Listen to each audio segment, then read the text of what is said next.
죄가 두렵고 죽음이 공포스럽고 이런데 어떻게 자유의지가 있다고 하느냐 이거예요.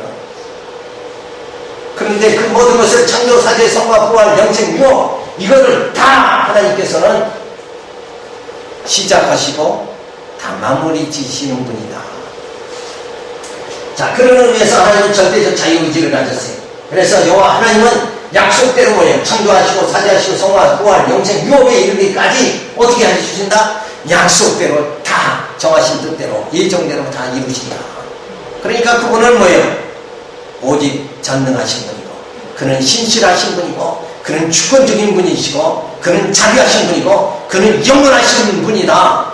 그래서 하나님의 5대 속성, 하나님은 이런 분이시다.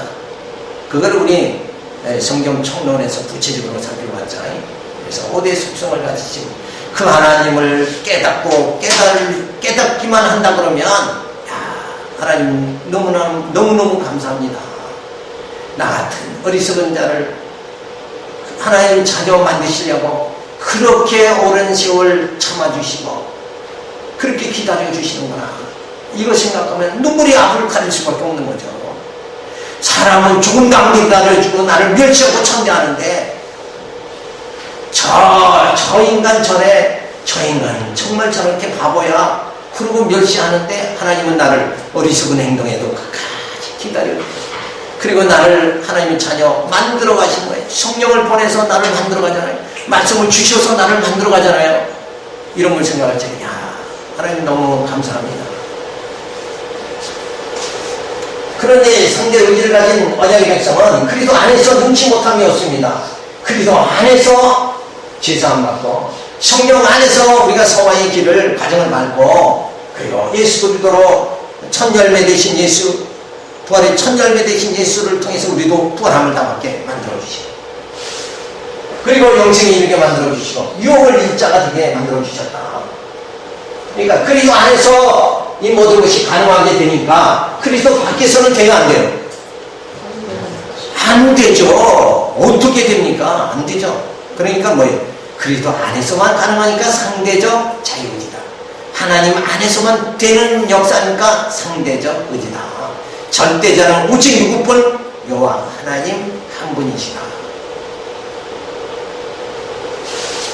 그런데 상대 노예 의지가 또 있어요. 이건 지식인들을 말하죠. 그래서 하나님의 신성과 능력을 알지 못하고 양심의 법으로 살아가는 세상 사람들을 말하는 거예요.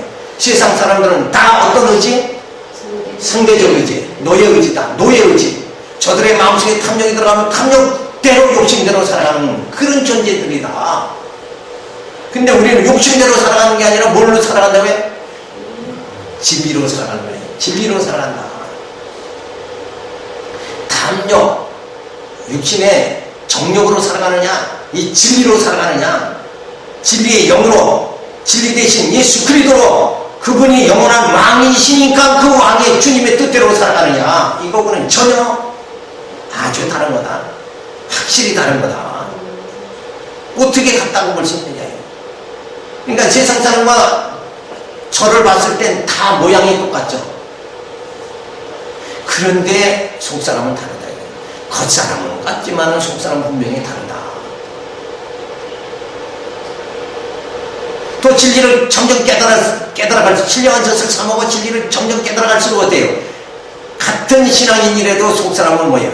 어떤 사람은 성숙하고 어떤 사람은 아직 미숙한 상태, 믿음이 아직 어린 상태, 이렇게 그 가운데서도 뭐예요? 이렇게 성숙도가 달라지게 되었습니다. 그래서 그런 가운데 절대적 노예의지가 있어요. 이건 완전히 야만입니다. 이들은 뭐예요? 하나님의 영광을 써가지고 신성의 우승으로 바꾸고 짐승처럼 살아가는 자들이다. 그러니까 이들은 뭘 합니까? 이들은 살인하고 강도짓하고 완전히 뭐예요? 도덕이 없고 양심이 없고 법이 없는 이런 사람들이다. 이런 사람들이 지금 많이 나타나죠. 그래서 저 성추행 사건이다 뭐다 해서 사회는 그냥 텔레비에 보면 자꾸 신문에 보면 그 지저분한 사건들이 바로 어떤 노예의지, 그저 먹고 싶고 가지고 싶으면 그냥 누구 것 같았든지 막 착취하고 이권을 취하는 이런 노예의지가 대학 교수들 중에도 있다는 거. 그러니까 예수 안 믿으면 다 적게 될 수밖에 없다. 그런데 감사한 건 뭐예요? 야, 정말 저런 이성으로 살아가는 게 아니라 우리는 신앙하는 이성으로 살아가게 만들어 주신 거. 이거 생각할 때 감사를 드릴 수밖에 없는 거예요. 그래서 다윗은 골리앗을 물리치죠. 그래서 백성들이 다윗은 만만, 사울은 천천, 그리고 막 다윗이 올라갔습니다. 그런데 사울은 뭐예요? 사울에게 계속 다윗은 쫓기죠. 죽을 고비를 여러 번 넘기게 되어집니다. 그러니까 다윗이 지금 아주 높아졌다가 사울에게 쫓기면서 그냥 낮아지죠.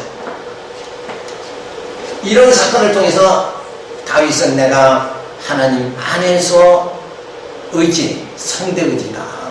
하나님이 나를 붙잡아 주시지 않으면 나를 이렇게 정말 쫓기고 쫓길 수밖에 없는 가련한 신세다. 이걸 다윗은 깨닫게 되어지는 거예요. 그러니까 하나님 앞에 찬양을 드리는 거예요. 여호와를 찬양하는데 내가 사망의 음침한 골짜기로 다닐지라도 해를 두려워하지 않을 것은 주께서 나와 함께 하시니라. 주의 지팡이와 막대기가 나를 안위하시나이다. 우리도 다윗의 이 신앙의 고백을 늘 해야 되는 거예요. 왜? 우리는 질병에 쫓기고 죽음에게 쫓기고 처참한 신세가 되어질 수밖에 없는데 그런 상대 의지, 상대적 자유의지를 가진 자인데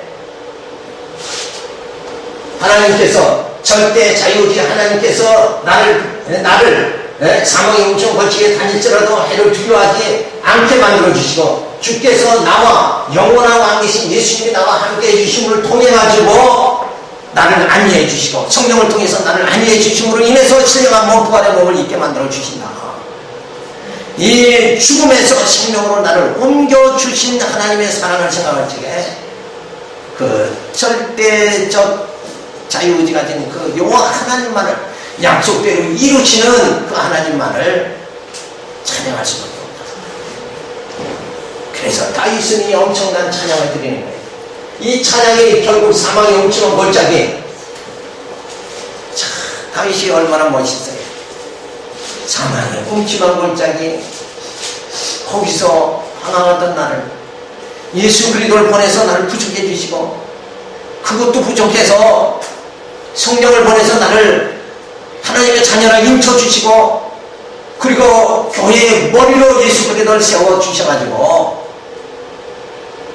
영원한 왕 되신 예수님께서 진리의 영으로 나를 인도해 주시고 말씀을 듣고 깨닫고 내 속사람이 점점 자라게 만들고 그리스도의 고상한 지식에 이르게 만들고 그리고 하나님의 형상을 닮아가는 생활을 하다가 부활의 몸, 신령한 몸을 있게 해주시고 그리고 하나님의 영원한 나라에 질병도 없고 죽음도 없고 고통도 없는 그 나라에 거기서 우리 서로 다 만나가지고 거기서야 진짜 성도의 아름다운 교제가 주어지는 거예요. 성숙한 사람이 모여야 성숙한 교제지. 한 사람은 정욕의 노예인 사람하고 한 사람은 말씀으로 충만한 사람하고 모이면 그게 교제가 되어지느냐 이거예요. 안 된다 이거예요. 그래서 우리는 사도 바울은 너희가 믿는 것과 아는 일에 하나 되기를 원한다. 믿는 게 같아야지. 아는 게 같아야 교제가 되지. 생각하는 건 딴 생각하고 있는 사람하고 만나서 이게 되냐 이거예요. 그래서 우리 모두가 한 가정의 부부가 진짜 행복하게 하나 돼서 살려면 어떻게 돼요? 믿는 것과 아는 것이 같아야 돼요. 그러니까 말씀 열심히 남편도 아내도 열심히 공부해서 이런 신지식을 깨달으면서 정말 내 의지로 되는 것이 아니라 주님이 나를 정말 이렇게 인도해 주셔야 되는구나. 그리고 남편도 주님 뜻대로 아내도 주님 뜻대로 살아가면 그 가정에는 뭐예요? 분쟁이 주어질 수가 없는 거예요. 뜻이 하나인데 어떻게 분쟁이 주어지느냐. 말씀의 권위에 남편도 순종하고 아내도 순종하면 거기에는 정말 아름다운 작품이 이루어지는 거예요. 사랑의 작품이 이루어지는 거예요. 근데 이게 믿는 거고 안 하는 거고 다르니까 그게 하나가 되냐고 안 되죠. 그래서 하나님께서 이 땅에 하나님 말씀 진리로 하나님은 뭐예요? 통일의 역사를 이루는 거다. 영적 통일의 역사. 유대인이 됐든 이방인이 됐든 다 모두가 그리스도 안에서 한 자녀가 되게 그렇게 영적 통일을 이루어 주시는 이 놀라운 사역이 우리에게 지금 주어지고 있다. 우리는 이 사역에 이 일의 사역자가 또